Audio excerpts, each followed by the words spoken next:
Okay, so we're on weeks 3 and 4.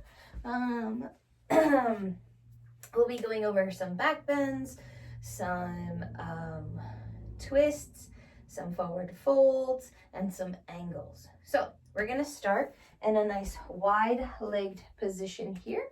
And all we're gonna do is just kind of work our hips a little bit. So let's just pivot out our toes. And let's just bend into our front knee and then our back knee. Good, our front knee and then our back knee. Good. And just starting to feel those hips. And move open here. And then take your feet towards center. Go ahead and rock back and forth on your toes.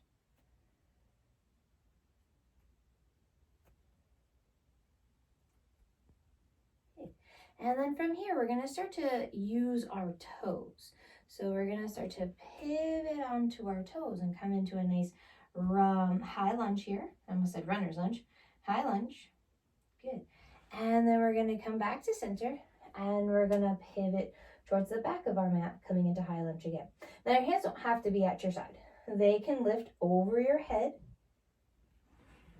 and come down. And then lift over your head. So what we're looking for here is our front knee. So I'm going to show you on the right. Our front knee to be bent and our back heel to be lifted so that our shoulders and our hips can still stay in this nice neutral position. So when we think of that, we think about the crown of the head lifting up to the sky and the tailbone lifting down to the ground so that it keeps everything in between and a nice neutral line. Okay? So let's work a couple more of those. We're gonna move through to the back, move through center, and move through the front.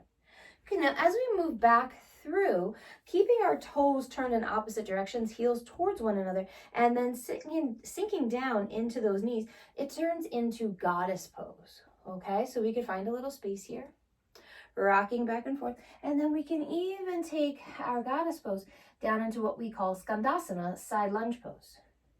Walking over, straightening out the leg. Now, as you walk over, you can keep the knee that's bent. You could keep that heel lifted, as you can see right here, and you can straighten out the opposite leg to the best of your ability. If it feels good to kind of get down a little bit more, that bent knee heel can touch all the way down to the ground and we can straighten out the opposite leg. When you're moving through, you're going to try to stay low and slow. So that even means that if you haven't come down that far, you're low and slow. Okay? Just working into a bit more of external rotation and into that nice length through the opposite groin. Good. And then from here, come back to center. Fingertips are touching the ground, or we're bringing back into place our water bottles or blocks or anything that we have to get our hands closer to the ground. Okay, so this is a forward fold. Notice here how, I should probably take this off so you can see my spine.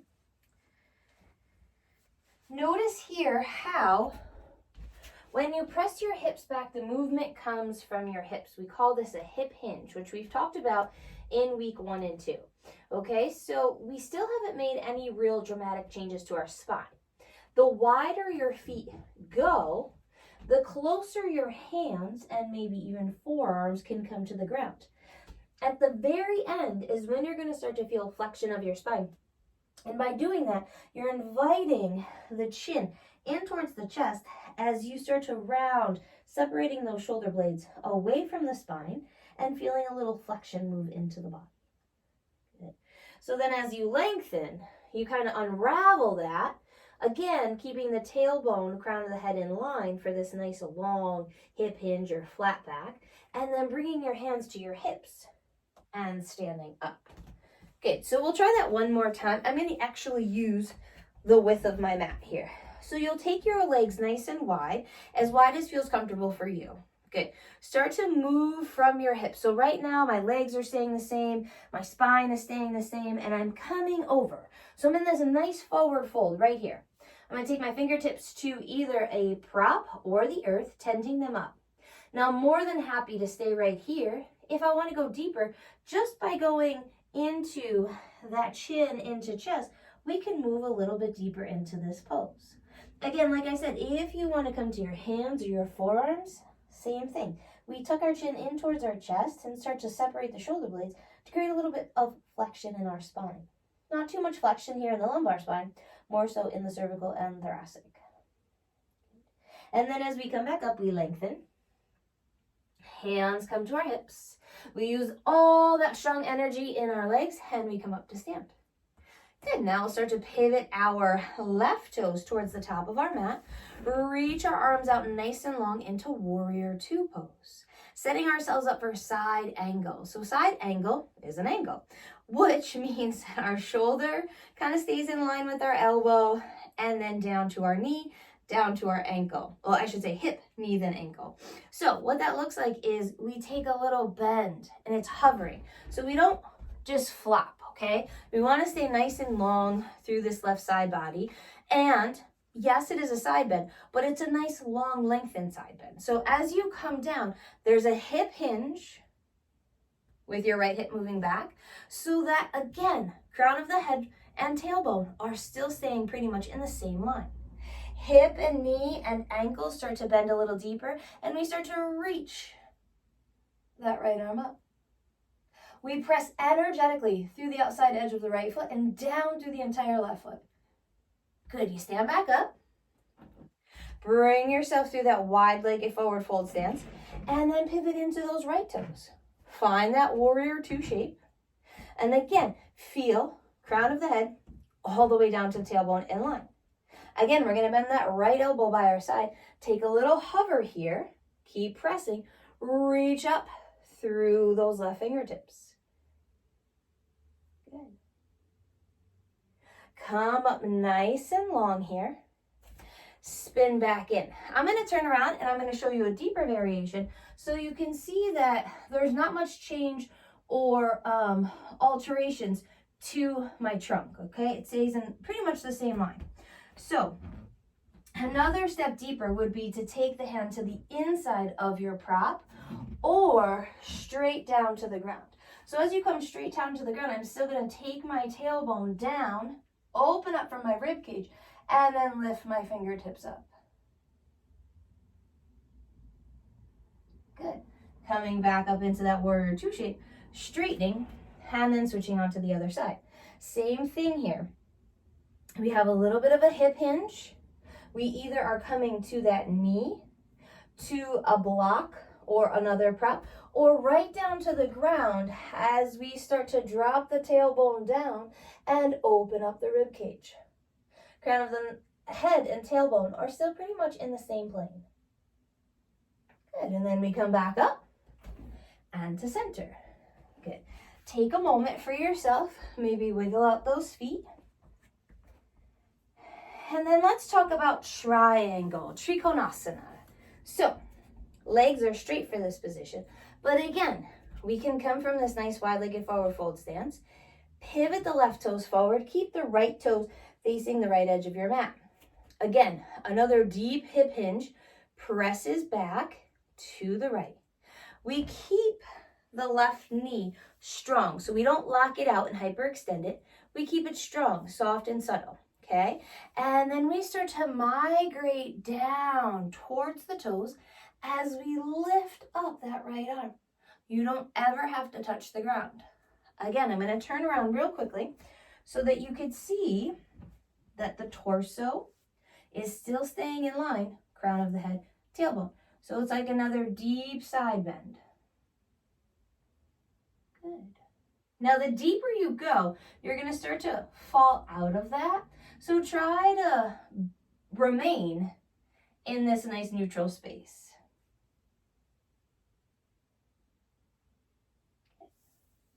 And then you come up, okay? So another thing to think about when you're doing your triangle shape, which I'm going to do to the right now, is thinking about reaching behind the refrigerator. So we know that the refrigerator and the counter space of what it's up against or the wall is narrow. So in order to reach our body back, we kind of have to kind of reach out and long, and we can't make much change to our torso, to the shape of our torso. So that's exactly what we're doing in triangle pose. So we're going to keep both feet on the ground. Right toes are facing the back of your mat. And we're reaching that right arm out. So we need to get that piece of paper that just fell behind. We're reaching, and as we do, we counterbalance and lift up with the left, and we grab our object. Good. And then come back up.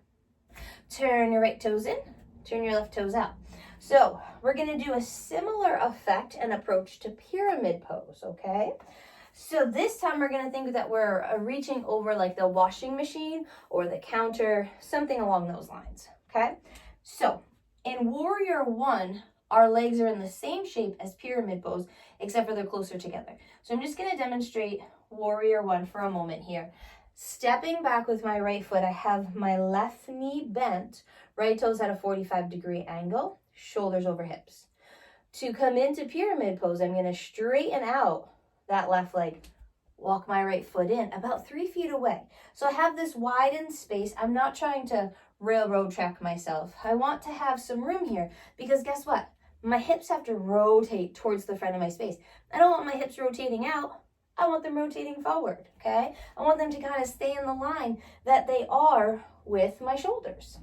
From here, I'm going to imagine reaching over that washing machine. Keep reaching, keep reaching, keep reaching. Same thing we did kind of in our wide-legged forward fold. And then as the hands come towards the prop or the earth, at the last moment, I'm going to again tuck my chin in towards my chest, separate my shoulder blades, and allow that flexion to enter into my spine. We'll come back up, find that length, and then stand all the way back up. Pivot your toes back, and then turn towards the back of your mat. So now we'll do the right foot. So again, Warrior One, we have the same stance. 45-degree angle, one leg forward, one leg back. We're going to straighten through, bring that foot in a little bit, and then again, start to press. Use your hip hinge. Your hip hinge is a key component to almost every yoga pose we have. Good. Coming forward, reach over, reach over, reach over, and then bring it all the way down to the ground. Tuck your chin in towards your chest and find that flexion. Envision your left hip pulling forward, right hip pulling back. Good. Go ahead and lengthen everything out nice and long. Bring your body up to stand. Beautiful. Give yourself a moment here. Have a break. And then when you're ready, we're going to come down to the ground. So we'll find a nice comfortable sitting position. And first, we're just going to cross our legs. Doesn't matter which one is in front. We'll just cross one leg in front of the other. Then we're going to tent our fingertips out to the side, sit up as tall as our spine will allow us to. Reach up through that left hand, walk that right hand out, bend into the elbow, start to side bend over. Good. Maybe gaze up underneath that armpit. And then back up. Good. Reaching up through that right hand. Start to walk out that left hand. So we don't want our hip to pop up. Keep it on the ground. And then start to bend into that left elbow. Maybe this time look down towards the left thumb.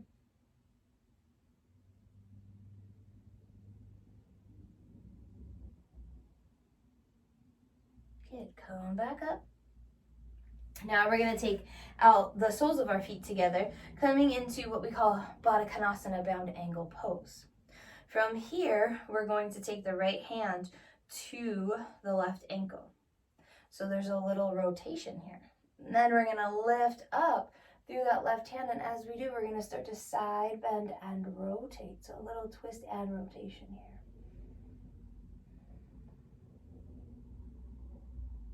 Good. Coming all the way back up. Switch it up. So now the left hand goes on top of right shin. We twist towards the right. We lift our arm up overhead and then bend. And then we come back up and release, preparing ourselves for Janu Sirsasana. So Janu Sirsasana is one leg extended. sole of other foot into thigh with external rotation. We don't want to pop that butt off, so that if we need to place a block or our water bottle or something, a blanket, anything, underneath here for a little bit of extra cushion, we can.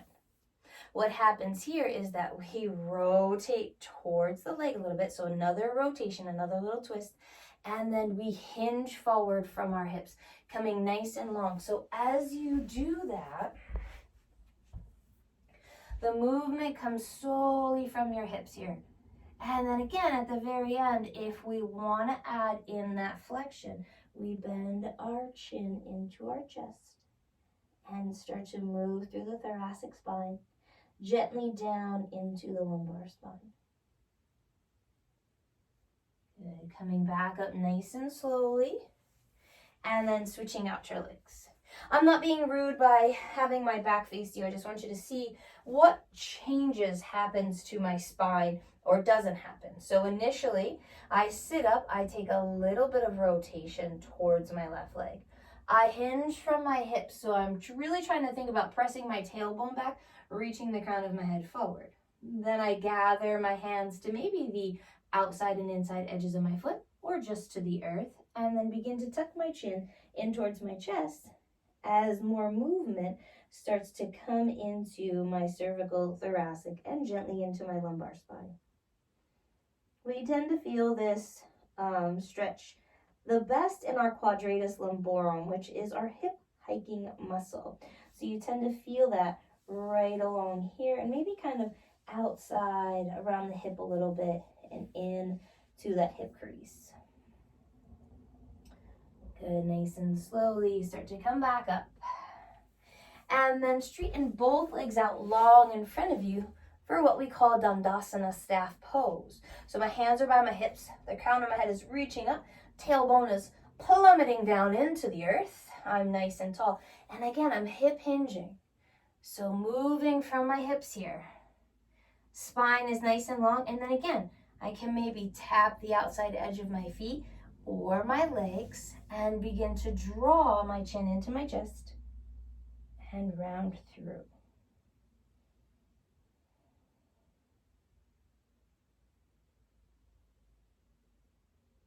Good, nice and slowly peek forward and then come back up. Taking yourself into a wide-legged forward fold.